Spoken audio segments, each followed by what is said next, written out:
Resistência Podcast. Aqui você tem entrevistas exclusivas, convidados especiais, discussões de artigos e muito mais sobre todo o esporte de endurance, natação, ciclismo, corrida e triatlon. Apresentação, professor Sandro Rodrigues e Marcela Margato. Chega mais e fique à vontade. Salve, amigos do Resistência Podcast. Estou aqui mais um dia abrindo esse incrível podcast. Eu tenho a honra de participar ao lado do meu coach, meu treinador, Sandro Rodrigues. E hoje a gente traz um tema que ele sabe na ponta da língua, que eu adoro. Cada dia mais eu tenho buscado informações, me inspirado em todos os conteúdos que ele traz, que o livro dele traz também, para quem não sabe. Ele escreveu um livro junto com Charles Lopes. Como fala? Exato. Sobre o treinamento de força para atletas de endurance. Então, esse vai ser nosso tema. Tenho várias perguntas aqui, várias coisas que eu quero esclarecer, né, que o treinamento de força, já adiantando, para atletas de endurance, ele é totalmente diferente do treinamento de força convencional, de academia, de musculação, de hipertrofia, emagrecimento. Então, Sandro, seja muito bem-vindo. E hoje a gente vai explorar bastante esse tema do seu lado. Fala, Mazinha, obrigado, uma honra estar aqui com você mais uma vez e cada dia mais orgulhoso de ver o quanto você entende e se interessa, né? Daqui a pouco eu posso te entrevistar também. Então é isso, o livro foi um sucesso, né? Um livro que saiu, foi um best-seller, já vendeu mais de 2.000 exemplares pela Manolha Editora, uma das maiores do Brasil, que eu escrevi junto com o professor Dr. Charles Lopes, e a honra de o prefácio desse livro ter dois ídolos, né? O César Cielo fez o prefácio junto com o Oscar Galindes, que é o meu ídolo no triatlon também. Então, se alguém quiser, é só entrar no Linktree da minha rede social e encomendar o livro que eu mando com dedicatório autografado, com o maior prazer, até para os atletas e os coaches não passarem o treinamento que se faz para hipertrofia, para emagrecimento no dia a dia, que infelizmente é o que se faz. E, infelizmente, esse treino aqui, às vezes, era melhor nem fazer, porque muitas vezes mais atrapalha que ajuda. Legal, muito bacana. Olha, pessoal, vale muito a pena o livro dele. Eu tenho aqui, né? Eu não sou professor da área, sou atleta, mas gosto, me interesso pelo assunto, né? E realmente tem insights e conteúdo que faz muito sentido, né? Na ciência, a prática, a teoria, e que realmente a ciência aplicada, ela faz muito, ela traz o resultado para os atletas. Sam, já iniciando sobre esse tema, sobre treinamento de força para atletas de endurance, qual que é a principal, assim, dor hoje? Qual o principal problema que você vê com os alunos que chegam para você, que treinam planilhas de triatlon, mas que não treinam a força de maneira adequada? O que você vê aí hoje? Perfeito, mas foi o que a gente abriu aqui falando, né? Então, assim, até a nossa empresa, né? Porque você também é uma das sócias, treina muito bem e cuida de toda a parte operacional e da parte de marketing com excelência, né? A gente viu que era uma dor e uma carência do mercado muito grande, porque eu via que não só a nossa assessoria, né? A Start Move, quando monta as planilhas de triatlon, de corrida, de ciclismo, quanto as planilhas, as assessorias de todos os meus colegas, humanamente, não é possível você cuidar do treino de força com a mesma personalização ou com a mesma individualidade do treino de corrida, de ciclismo, de triatlon. Para você fazer isso, você teria que cobrar por isso, né? Porque são softwares distintos, são olhares distintos, mas o que se faz no treinamento de força interessa demais para a gente, porque dependendo do que você fez hoje na musculação, amanhã você pode ou não fazer na corrida, no ciclismo. A gente chama isso de interconexão de cargas. E quando a gente chegava, o aluno falava, você faz treino de força? Ele falava, eu faço musculação. E eu falava, que legal, então na nossa planilha, mesmo que a gente não cobra por isso, nos interessa. Então ele tem que escrever lá, pelo menos basicamente, quanto foi o esforço do treino de força e o que ele fez, mais ou menos. E aí, quando a gente via lá, estava escrito lá, treino até a falha, cadeira extensora 3 de 15 com 30 segundos de intervalo, um monte de série B7 circuitada, e lógico que tem casos e casos, mas grosseiramente, esse modelo de treino convencional, ele até atrapalha, porque aí você vai para o treino de ciclismo, de corrida, ou de triatlon, que é a sua modalidade principal, com uma fadiga residual muito grande, isso pode até provocar lesão ou não render, né? Então ele vai para um treino de tiro, depois de vir de uma série metabólica, numa série intensa, com pouco intervalo, super com uma acidose grande, e o principal erro, a principal dor é essa, mano. É a execução de treinos convencionais e a falta de conhecimento do profissional da área, e assim, muitas vezes o professor não tem nem culpa, porque ele sai da faculdade preparado para trabalhar com estética e saúde, e não preparado para trabalhar com performance. E aí o professor não sabe o que fazer, e aí ele mete o mesmo treino que ele dá para o amiguinho que quer ficar bombado ou para a pessoa que quer emagrecer.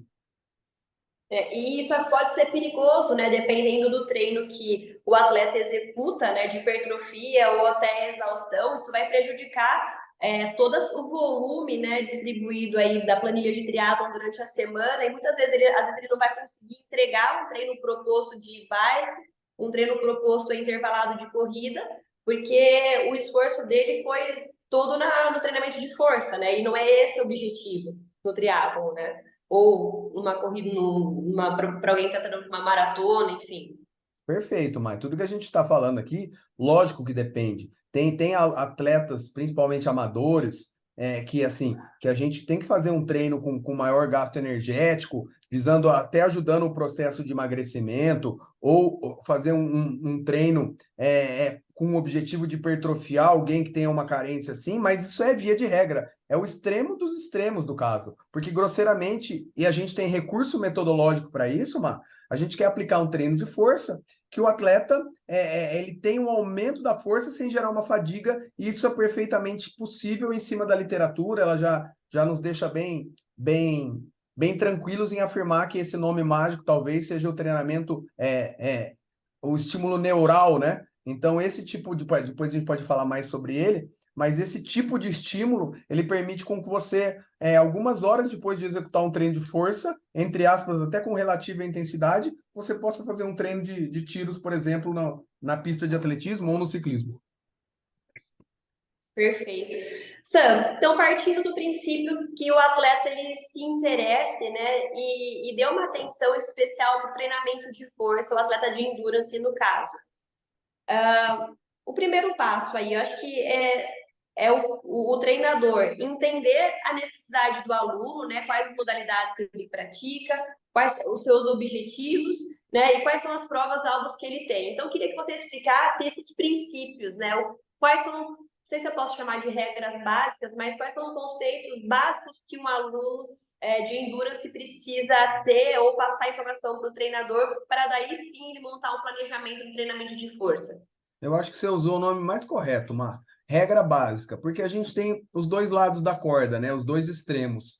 Então, assim, a maior dor, como eu já te falei, é o professor não ser capacitado a dar esse tipo de treino, ou dar o treino, mesmo treino de hipertrofia e de emagrecimento, de resistência que se faz. Por outro lado, o cara lá me segue, lê meu livro, e aí fala assim, agora eu já sei, eu tenho que treinar força pura e potência, que são as duas manifestações de força que a ciência preconiza. Só que esse cara, ele não tem lastro técnico. Então, assim, ele não gosta de... se ele tá no triatlon ou na corrida, ele já tá no outdoor, provavelmente porque ele não é aquele rato de academia. Normalmente nós, assim, que estamos ao ar livre, a gente já não tem aquele gosto. Então, às vezes, a pessoa não tem nenhum lastro técnico, não tem habilidade para executar um gesto motor com excelência. E aí ele lê o livro e fala assim, agora eu vou fazer força pura e potência. E grosseiramente, força pura são séries de até 4 repetições, com 1,5 vezes seu peso corporal, 2, 3, 4 repetições, com descanso muito longo. E, obviamente, se pensar, quanto você pesa, Mar? Eu peso 53. Então, você tem que agachar pelo menos com 120, 130 quilos, né? Para dar uma vez de maneira geral. Então, assim, será que você tem bagagem física, né? Lastro físico e técnico para fazer um agachamento com boa qualidade com todo esse peso? Se a resposta é não, a gente retrocede. O cara provavelmente trabalha em algo mais similar ao que se faz para hipertrofia e emagrecimento, que é a resistência, mas eu estou mal intencionado. Eu estou fazendo isso para te dar um lastro físico, né? Te dar uma resistência de base, digamos assim, né? E para te dar principalmente uma capacidade motora para realizar, para a gente chegar lá. E tem pessoas que conseguem ganhar essa condição física e técnica com 3 meses. Tem pessoas que eu já vi que só vai aprender a fazer um agachamento com 2 anos de treino. Mas a gente tem que caminhar para isso que a ciência preconiza como sendo efetivo para os esportes de endurance, que é força pura e potência. Perfeito, perfeito. Então, assim, depende muito da troca de informações com o aluno, né? Para ele também passar a questão de experiência dele, né? A performance dele na musculação, treinamento de força. E como você consegue avaliar se o aluno tem esse lastro ou não? Se ele vai conseguir entregar aí um agachamento, no meu caso, com 120 quilos? Olha que pergunta legal, né, Mar? Então, assim, além da assessoria, como eu falei, de endurance, nós temos a assessoria de treino de força, que atende tanto os nossos alunos de triatletas, ciclistas e corredores, quanto inúmeros alunos de outras assessorias espalhados pelo mundo inteiro, né? Que estão contentes com o seu coach, mas que querem treinar força com a gente, conosco. Então, isso se você está presencialmente no modelo de personal, você está olhando, você consegue avaliar a qualidade do padrão de movimento, que a gente sabe, né? E o lastro físico também, em cima do peso que ele fica e a dor residual que isso deixou. Então é muito fácil. Mas a gente tem N exemplos, né, Madi, de atletas espalhados pelo mundo inteiro, que se você usar a excelência e quiser mesmo, a gente, através de vídeo, jogando isso para um aplicativo, vendo os padrões biomecânicos ali, a gente consegue, mesmo à distância, e para o aluno que quer mesmo, ele filma lá, e a gente faz esse trabalho de formiguinha aí com muito carinho, que assim tem que olhar, seja de maneira por vídeo, a gente pega, não, faz outro ângulo, e o cara que entrega excelência, que devolve os vídeos, a gente vai evoluindo mais rápido para ele chegar onde a gente quer, que é força pura e potência. Ou seja, então, para quem está nos ouvindo ou nos assistindo, por exemplo, e mora lá nos Estados Unidos e tem interesse em treinar o treinamento de força com a Start Move, é possível, então? Como que funcionaria essa assessoria? É possível, é só falar já, né, Mar? Então, assim, a gente sabe que a gente tem alunos nos Estados Unidos, no Canadá, na China, no Chile, na Austrália. Então, a gente tem alunos no mundo inteiro e no Brasil todo que treina com a gente. Então, a gente a gente tem um background por causa disso. Então, nós pagamos um dos melhores softwares do mundo que pode analisar, que vai tanto o vídeo de ida, vai com modelos práticos de eu e a Marcela fazendo os movimentos, como devem ser feitos, com treino montado de acordo com os outros treinos dele de ciclismo, e na devolução também. Quando esse aluno grava o vídeo ele executando, a gente joga isso dentro de outro software para analisar a amplitude do movimento, o ângulo, as curvaturas da coluna, todo para a gente passar os feedbacks e os novos exercícios em cima dos déficits, principalmente da onde estão os pontos falhos dele, para a hora que esse ponto falho diminuir bastante, a gente tiver a certeza que ele pode fazer isso sem risco, aí a gente vai para esse trabalho que eu te falei de força pura e potência, que são altas cargas e potência, trabalhos até com saltos, com barra nas costas, por exemplo. Moça, e uma dúvida que eu fiquei aqui, por exemplo, se o aluno ele faz as 3 modalidades do triatlo, a natação, a bike e a corrida, o planejamento desse treino de força, ele visa melhorar a força e potência para as 3 modalidades, ou vocês geralmente prezam, priorizam focar no que ele tende a ser pior, né? Precisa melhorar?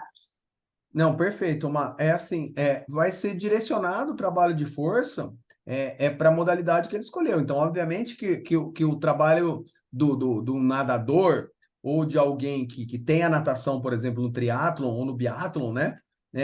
Antigamente o biatlon, né? Que era nadar e correr. Então, essa pessoa, a gente tem que ter uma ênfase também em membros superiores, um trabalho de tronco e outra. Antigamente, o força era só a força, fazer a força propriamente dita. Hoje entra no âmbito de força o trabalho de mobilidade articular, de flexibilidade, o trabalho de coordenação. Então, tudo isso é considerado força. Então, assim, o modelo do trabalho faz alusão ao tipo de modalidade que ele escolheu. E um outro exemplo bem legal disso por exemplo, a diferença entre o ciclismo e a corrida.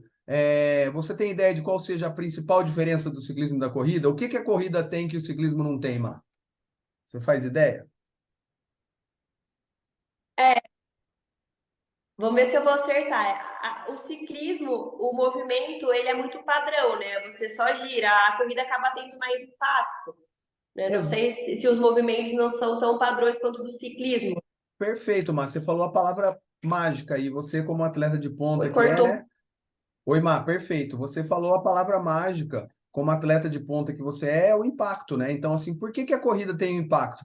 Porque a corrida, pela gravidade te jogar para baixo a hora que você foi para a fase aérea, a hora que você bate o pé no chão, que é chamado de aterrissagem, você chega até, se você tem uma boa biomecânica, a triplicar o seu peso corporal, o que a gente chama. E aí, como que você breca esse impacto da gravidade para dar um outro passo?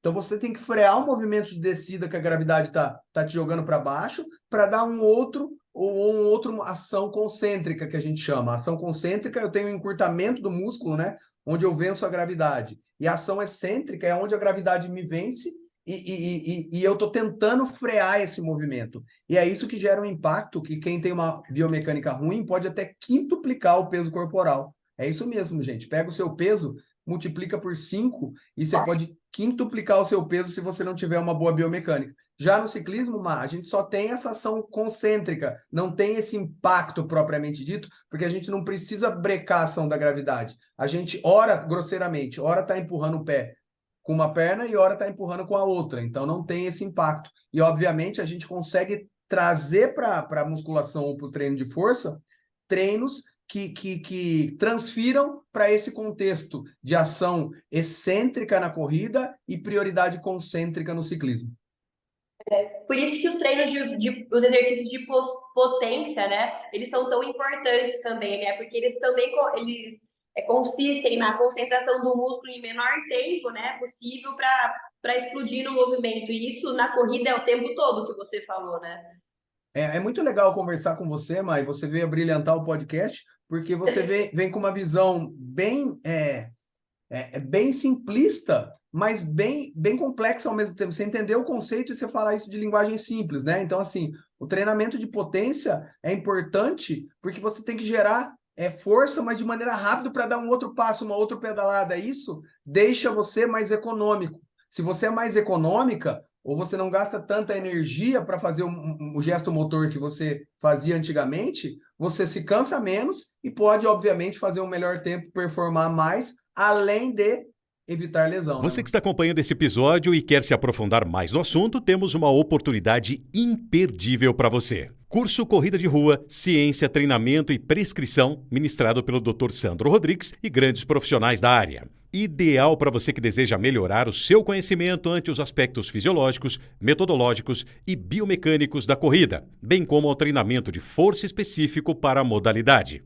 Temos um desconto especial para você aqui nos comentários, bem como o link do curso. Aproveite, tá imperdível. Tá entrando aqui numa outra pergunta que eu queria fazer, é essa questão de economia de energia. O que eu, né, uma atleta amadora, eu enxergo da diferença de um treinamento de força voltada para um atleta de endurance e para um treinamento de força convencional, para hipertrofia e emagrecimento, né? Para o endurance, como a gente passa horas numa prova, pedalando, correndo, quanto menos peso a gente levar aí, melhor, né? Então, se a gente faz um treinamento de força, que a gente vai ganhar uma musculatura, às vezes, que não é necessária, você vai estar carregando isso durante a prova, né? Mas isso também não quer dizer, me corrija se eu estiver falando errado, a gente também não deva ganhar massa magra. Sim, é importante a gente ter massa magra, mas a gente fazer os treinamentos específicos de força para que a gente economize energia durante uma prova, né? A gente consiga imputar a mesma velocidade, a mesma potência, mas cansando menos, né? Então, consequentemente, o atleta vai performar melhor. Então, queria que você explicasse essa relação. O que significa a economia de energia numa prova de triatlo, numa maratona, num treinamento de endurance? Exatamente, mas vamos tentar simplificar com uma visão mais simples para o atleta também. E aí, quem quiser mais complexidade pode ver no livro, alguma coisa assim. Mas é isso que você falou. A gente tem que pensar que existem várias maneiras de você ser mais econômico, mas você tem que ser mais econômico. Uma delas é o que você já matou ali. Se eu carrego menos peso, durante a minha corrida ou durante o meu ciclismo, se eu, em vez de arrastar 70 quilos, eu tenho que correr com 60 quilos, poxa, eu vou economizar energia, eu vou estar mais leve, isso vai me deixar mais econômico, eu vou gastar menos energia e vai sobrar mais energia para eu correr mais rápido. Por outro lado, você bem disse, só que assim, eu tenho que ficar mais leve desde que eu não fique, entre aspas, desnutrido, não me falte força, né? Então, assim, isso é possível se o atleta treina com um bom coach, então a gente consegue até medir através de teste qual é o mais grosseiramente. Eu tenho que escolher o menor peso que eu tenho que ter, mesmo que seja de massa magra, desde que eu não perca força e energia. Então, assim, existe, por esse treino de que a gente trabalha com força pura, potência, esses treinos inteligentes, que é diferente da musculação convencional, eu consigo aumentar minha força sem ganhar massa magra ou massa muscular que seja, né? É possível isso. Ou ganhando pouca massa muscular, né? Ganhando pouca massa. Agora, existem casos que você pesa isso, fala, bom, deixa eu ver, se eu ganhar até X quilos, isso vai me gerar uma potência no ciclismo de tantos watts a mais, poxa, então para você vale a pena, porque eu aumentei 2 quilos, mas eu ganhei 40 watts, então, isso pode ser. Então, essa conta, gente, isso aí é o papel. Lógico que é uma coisa mais complexa, mas que nós da área de educação física, professores bons, treinadores que se importam com o aluno, a gente consegue calcular. Mas, grosseiramente, Márcio, tiver que te fazer uma resposta, é assim, ó. Eu tenho que ser o mais forte possível, ganhando o menor peso possível, mesmo que seja de massa muscular. Por quê? Porque isso vai me tornar mais econômico. E lembrando que eu posso ser mais econômico não só por essa relação peso-potência ou peso-pace. Eu posso ser mais econômico, por exemplo, ficando mais coordenado, que é muito comum, né? Então, assim, a pessoa não gosta de fazer educativo porque ela se sente estranha, que se sente toda torta, descoordenado. E eu brinco que, se você não tem coordenação para fazer educativo, fique contente, porque a hora que você aprender, você vai se tornar mais econômico, você vai ficar com o seu pé menos tempo em contato com o solo, vai gastar menos energia. Então você vê que existem diversas maneiras do atleta se tornar mais econômico, né? E tudo isso, se tiver Nossa, um bom direcionamento, pode ser muito eficaz. não, muito, muito interessante isso. E eu tenho uma última pergunta aqui relacionada ao treinamento de força para atletas de endurance relacionados à lesão. Um atleta de endurance, ele pode ganhar tempo, né, acelerar o seu processo de cura de uma lesão, né, com o treinamento de força. Como que funciona essa relação, Sandra? Ótima pergunta, Mai. E aí vale ressaltar para o pessoal que está ouvindo a gente, quem quer treinar com a gente também, que a gente tem um grande diferencial, né? A gente tem um fisioterapeuta dentro da nossa assessoria de força. Então, assim, além, Dá para ele vir para o podcast, viu? olha aí, então o Vinicião lá, que é um fisioterapeuta de mão cheia, como ele trabalha com alto rendimento, com esporte há muito tempo, né?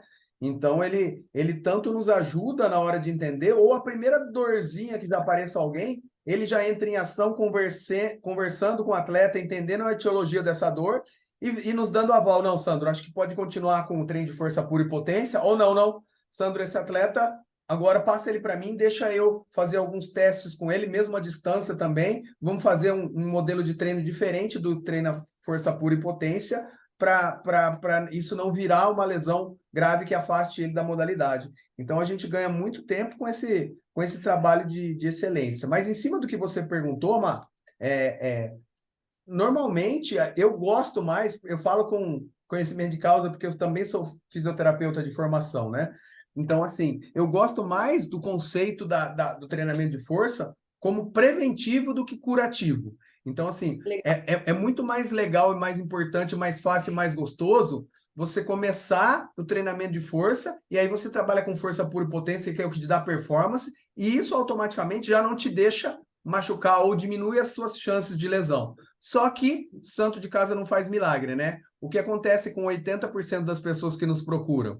Ele deixa estourar, né, o cabo, para depois vir. Então, quando o cara já vem perguntar, ele já está com dor, e talvez aí nesse momento que ele está com dor, não seja o momento de aplicar força pura e potência, né? Talvez seja ir para o caráter curativo. E aí entra o Vinícius, e o treinamento de força também é eficaz nesse contexto, mas eu prefiro trabalhar com a vertente, com o viés de prevenção, porque aí você, entre aspas, pode fazer de tudo e isso vai fazer com que você não se machuque. Porque quando você se machucou, você não pode fazer de tudo e às vezes a gente tem que dar um passinho atrás para andar para frente de novo depois.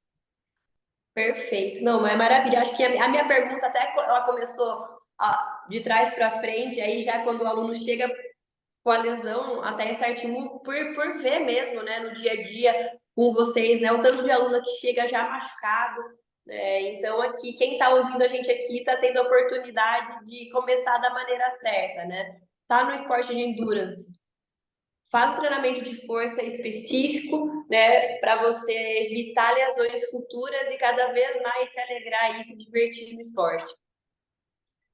Algum outro ponto importante sobre o treinamento de força antes de eu passar aí os contatos, a forma para quem se interessar para treinar com a gente? Mas eu acho que é isso mesmo, né? Então, acho que a grande dica fica a lição que, assim, as pessoas acham, treinamento de força é só para quem é atleta profissional. Não, não. Principalmente você que está começando na modalidade, isso pode aumentar sua longevidade. Então, assim, não tenha receio em nos procurar, né? Então, assim, às vezes as pessoas acham que é só para alta performance. Não. Então, a gente gosta, até prefere pegar o aluno que vem com poucos vícios, né? Porque a gente vai ensinando, esse aluno tende a respeitar mais. Então, assim, começa a treinar força o quanto antes, muito dos casos, até às vezes antes da própria modalidade em si, porque isso vai te ajudar demais. Então, ele vai te ajudar tanto você que quer buscar aqueles minutos, segundos finais na sua performance, você não sabe mais de onde tirar. Então, com certeza, o treinamento de força pode fazer a diferença nisso. Ou quanto você que está pensando em começar a modalidade, e quando a gente sofre uma lesão no começo, a gente às vezes desanima tanto, né? Já começa junto o treinamento de força ou até antes, que isso pode fazer com que seu futuro seja mais agradável nas modalidades de endurance, Mar. Maravilha. Eu vou aproveitar também, vou deixar um link aqui na descrição desse episódio com alguns vídeos dos feedbacks dos alunos da Cartmove que fazem força para vocês verem, né, os tipos de treino que são aplicados, treinos de potência, os treinos de mobilidade, os treinos de padrão de movimento, para vocês também terem uma visão dessa diferença que a gente comentou aqui do treinamento de força convencional, de musculação, para os atletas de endurance. Mas é isso, Sam. Muito obrigado mais uma vez pelo seu tempo, por essa aula que você nos deu aqui. E espero vocês, pessoal, no nosso próximo episódio. Fica aqui, compartilha com os amigos, comenta aqui os temas que vocês gostariam de estar ouvindo, né? Pessoas que vocês também gostariam de que nós entrevistássemos. Estamos muito abertos. Tchau, Mazinha. Obrigado. Até mais. Até. Obrigado, Sam. O Resistência Podcast tem o apoio de Emana, é ciência e performance ligados pelo fio que você veste. Instituto Valorize, excelência em pós-graduação. Avion Sports, vestindo triatletas, corredores e ciclistas. Flash Bike, ajudando você a pedalar melhor sempre. Café da Preta, o seu café especial de verdade. Resistência Podcast.